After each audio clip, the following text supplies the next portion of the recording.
What's up, YouTube? Shawn DaGamer here, and I'm here to talk to SmackDown for a quick little second. We need to have a heart-to-heart. We need to come eye to eye, and we just need to talk about what happened last night. We just need to talk about what happened last night, and I don't understand what you thought that was going to do for me, other than hurt me. Did you really think that's what I wanted? Did you really think that's what I wanted? But last night, like, you really hurt me with your gestures last night at the end of SmackDown Live. I feel like an abused girlfriend right now. And it's kind of funny because I just got to listen to, like, the little clip from Chris Brown talking about when he beat up Rihanna. I feel like Rihanna right now. I've never used this reference a day in my life. I've never ever. I have stood by Chris Breezy's side, Briss Breezy, but I have to use it today. I feel like you Chris Brown me. I feel like you gave me the Rihanna treatment. Why did you do that to me? Oh my god. If I like the rest of the show was any better. But that was the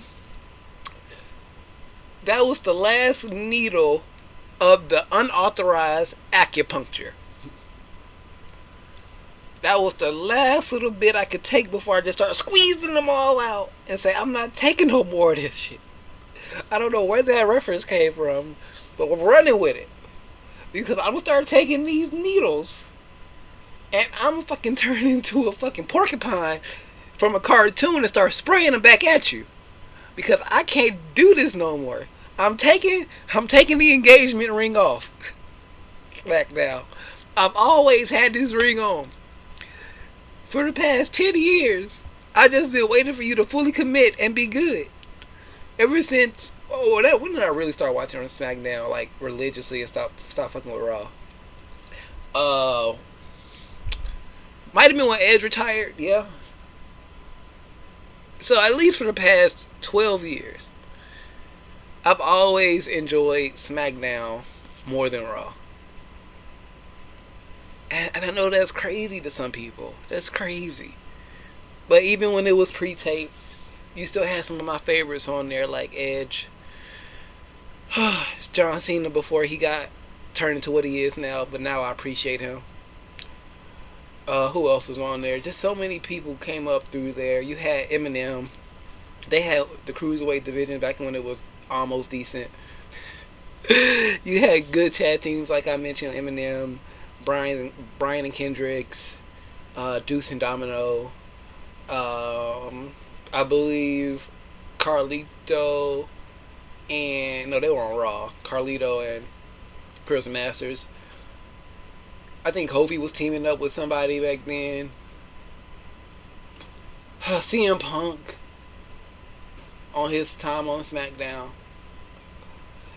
I even enjoyed Rey Mysterio when he was on SmackDown for a little while. Eddie Guerrero. He who shall not be named, Chris Benoit. And I'm just thinking about all that. And we're here. 2017. And your roster is just amazing. In the eyes of a wrestling fan nowadays who's traveled his roads, he's gone through some things in his life, and I still enjoy the product World Wrestling Entertainment puts out to us most of the time. And I come and I sit here August 15th, 2017, last night. It is now the next day because I had to take some time to really think about and contemplate, sit up all night, and just wonder why, crying my eyes out. Not really. But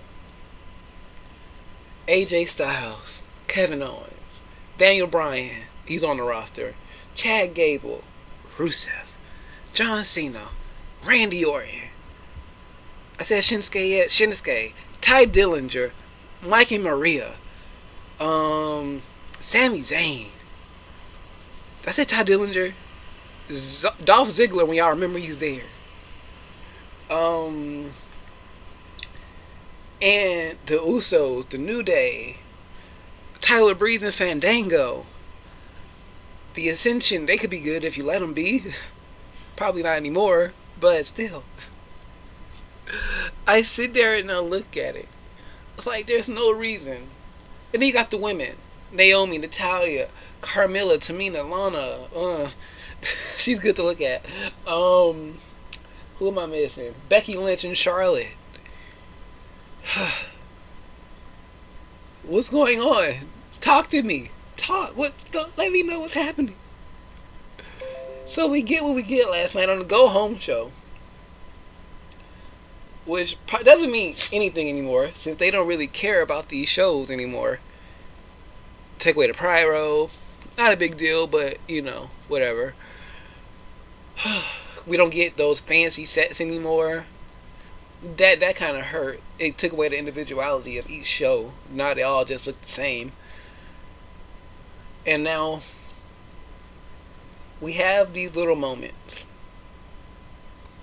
We've talked about all these great things SmackDown used to do. The roster that they have now, that they could accomplish such great moments. And normally, we wouldn't be having this conversation about SmackDown. It'd be about Raw. Like how they do this and do that. And it's just like, do the writers even care? This would be a Raw conversation. We're doing this on SmackDown and it hurts my heart. Because we have a long-standing tradition in Money in the Bank. I think there's only been 2 people to lose. Cena and Sandow. Technically 3 if you want to count Mr. Kennedy. Everybody else is going on to cash in. So, you would think, even if you wanted to have Baron Corbin lose, even if you wanted to have Baron Corbin lose, you would have not done it so goddamn sloppily. Oh my god. Can we just let's just replay this. Let's replay last night. We're ending the match. Mahal and fuck the commentary team. I didn't even realize last night how they were trying to call this one of the biggest and most important main events in SmackDown history. When we had the Women's Money in the Bank match, we have Edge, all that shit that Edge was doing back there with the Undertaker CM Punk stuff. There were so many other things I can just think of right off the back that far supersedes John Cena versus Jinder Mahal. So don't even give me that. We just had Shinsuke Nakamura versus John Cena a few weeks ago. So hush your mouth. So John Cena lifts. Well, John Cena's on the offensive. He throws Jinder Mahal back into the ring. They were on the outside brawling. The Singh brothers interfere. The Singh brothers get sent to the back as they attempt to keep John Cena out the ring. I believe there was going to be a Colossus attempt, but John Cena powers out, hit him with an AA. Somewhere along those lines, there was a STFU in there, or just now known as the STF. Mahal got out of that. John Cena once again tried to hit AA. He hit it. Then Mahal kicked out. I was like, oh shit, Mahal kicked out. Is he really going to beat John Cena? A few minutes later, there was an avalanche AA, better known to most people. An AA from the second rope. 1, 2, Baron Corbin. Baron Corbin hits the ring, starts attacking John Cena. First mistake. Should not attack John Cena. You should have just attacked Mahal. That way Mahal can get the win, and that way he can be bragging about having a win over John Cena. Then you beat down John Cena a little bit more. Then you go back to beating down the champion. So right now there should be a lot of beat downs from Baron Corbin going on. instead of what he did. So what he did was he interfered in the match, beat up John Cena a little bit, started walking up the ramp.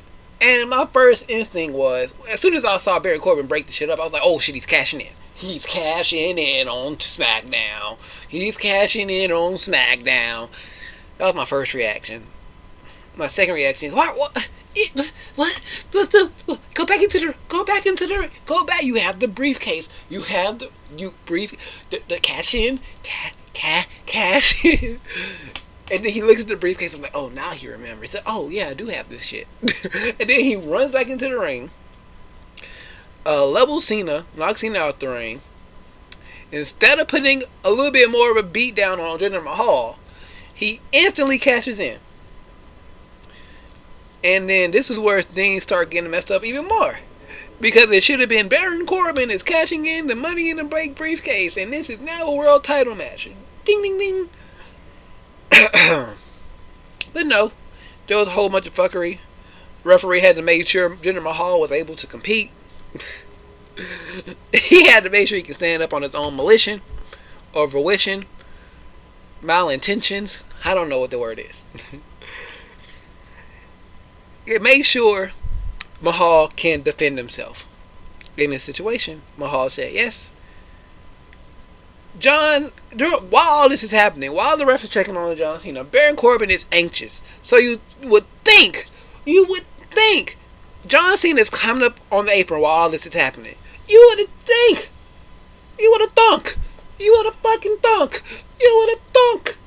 that Baron Corbin would have knocked him off the apron again before the match started while the ref was, checking on Mahal. No! Instead, they have the camera on Mahal, on Baron Corbin. But Baron Corbin is not looking at Mahal. Baron Corbin is looking at John Cena. Huh? Look at John Cena. Not focused on him. If you see him right there, attack him. The match is not started yet. But even though John Cena should not have been climbing up on the apron anyways. So, let me get a sip real quick. Let me get a sip for the drinking man. Well, for the working man. The drinking man. The drinking man don't need no more.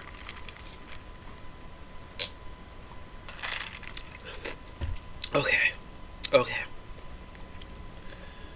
I'm almost done. Just gotta let you know the stupidity in this. And he never knocked him off. He never hit him off. Never did anything like that. He lets the match start. Then goes to fight John Cena. Knocks him off the apron. Gives him a nice sucker punch.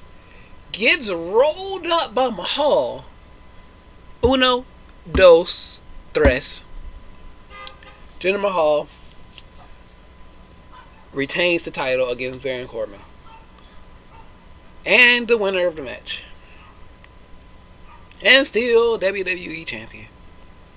The Maharaja. Jinder Mahal. Now what should have happened was Jinder Mahal should have let the match end it. Not Jinder Mahal. Baron Corbin should have let the match end it. John Cena picks up the win over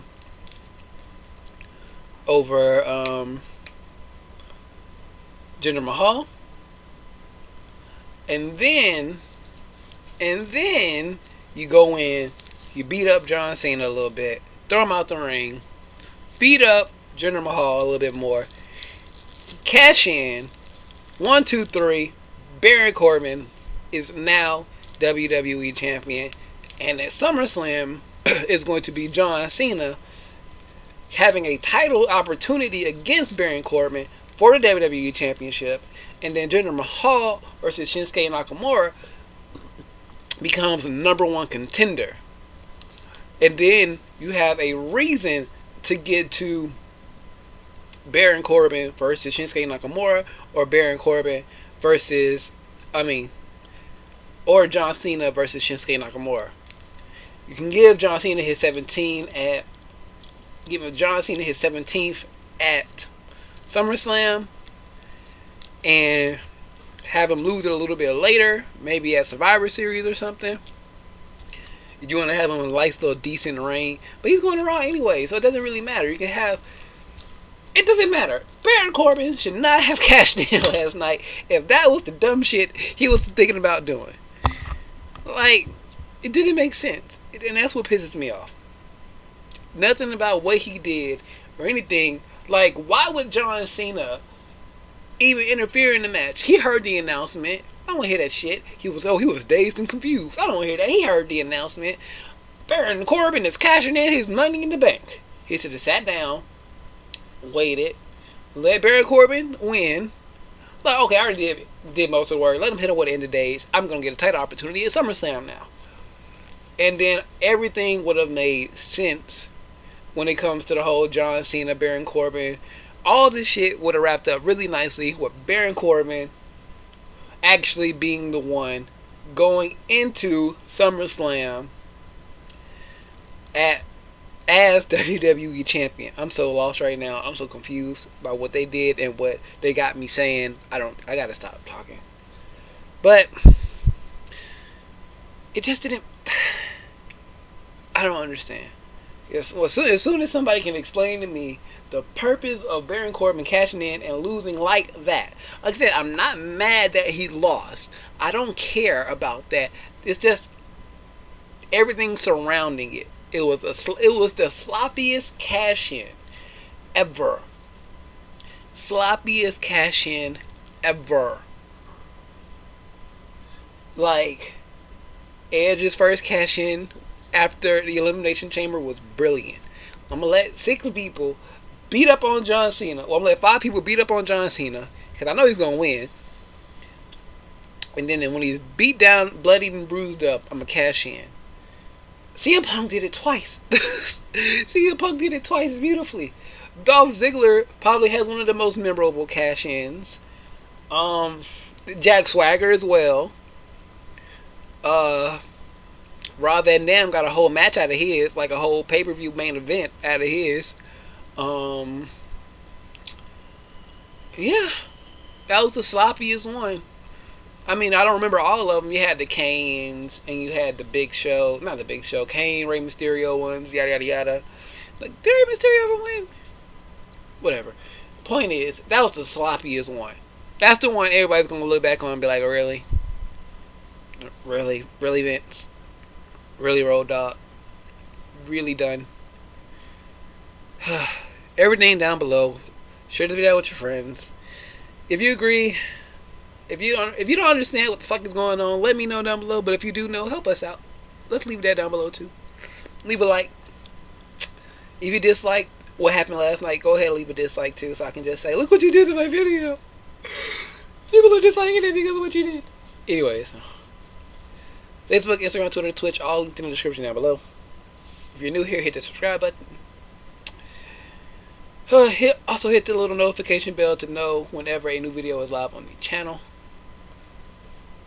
Preview and predictions coming soon. Shawn DaGamer out of here.